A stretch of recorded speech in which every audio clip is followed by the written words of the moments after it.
ప్రసిద్ధ కందుకూరి వీరేశలింగం పంతులు వారి డిగ్రీ కళాశాల అభివృద్ధికి తమ వంతు కృషి చేస్తామని రాజమహేంద్రవరం సిటీ ఎమ్మెల్యే ఆదిరెడ్డి శ్రీనివాస్ పేర్కొన్నారు. స్థానిక ఎస్కేవిటి డిగ్రీ కళాశాల ఆవరణలోని మేజర్ డ్రైనేజీపై ఐరన్ షట్టర్లు ఏర్పాటు చేస్తే నిమిత్తం 65 లక్షలతో చేపట్టనున్న పనులకు ఆయన శంకుస్థాపన చేశారు. ఎస్కేవిటి కళాశాల ఆవరణలో నగరపాలక సంస్థ గతంలో నిర్మించిన ఈ మేజర్ డ్రైనేజీ కారణంగా దానికి ఆనుకొని ఉన్న నివాసాల ప్రజలు ఇబ్బంది పడుతున్నారని పేర్కొన్నారు. దానిపై ఎటువంటి క్లోజింగ్ సర్క్యూట్ లేని కారణంగా దాని నుంచి వచ్చే దుర్వాసన స్థానిక ప్రజలకు చాలా ఇబ్బందికరంగా ఉందని తమ దృష్టికి వచ్చిందన్నారు.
స్థానిక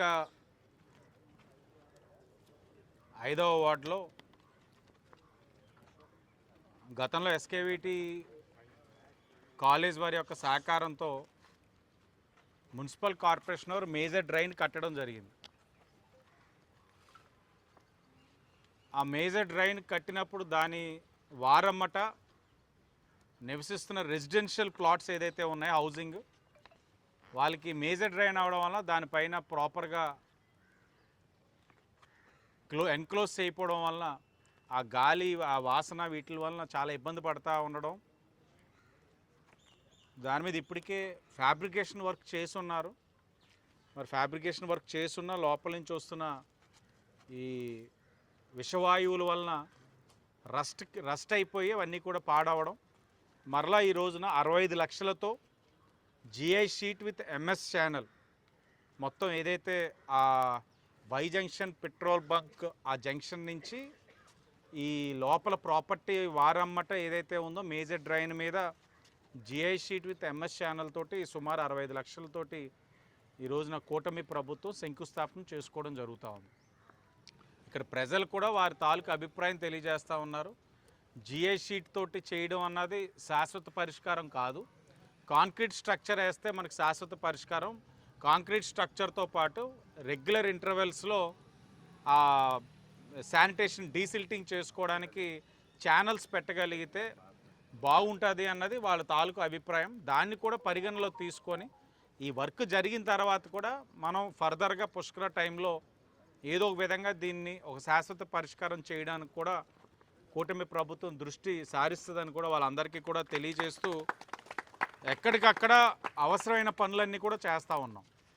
ఉమెన్స్ కాలేజ్ దగ్గర కల్వర్ట్, నేను ఆ కల్వర్ట్ వర్క్కి శంకుస్థాపన చేసినప్పుడు ఏంటి చాలా చిన్న పనిలా ఉందని నేనైతే అనుకున్నాను. కానీ ఆ కల్వర్ట్ పని మొదలుపెట్టిన తర్వాత చూస్తే అర్థమైంది ఇంత పెద్ద పని, అది ఇంత దారుణంగా శిథిలావస్థ పరిస్థితిలో ఉంటే మరి ఇన్ని సంవత్సరాలు గత పాలకులు ఏం చేశారన్నది మాకైతే అర్థం కాల. అది కుంగిపోయి ఉంది. ఎప్పటికప్పుడు అక్కడ శానిటేషన్ జంక్షన్ బ్లాక్ అవుతుంది, ఫ్రీ ఫ్లో వెళ్ళట్లా. కారణం ఏంటన్నది ఎప్పుడు ఎవరో ఆలోచించలేదు. మరలా కూటమి దృష్టి సారించి ఎందుకు అవుతుందన్నది చూస్తే ఆ కల్వర్ట్ అంతా కుంగిపోయి ఉంది. మరలా ఫ్రెష్ కల్వర్ట్ నిర్మాణం చేసుకున్నాం.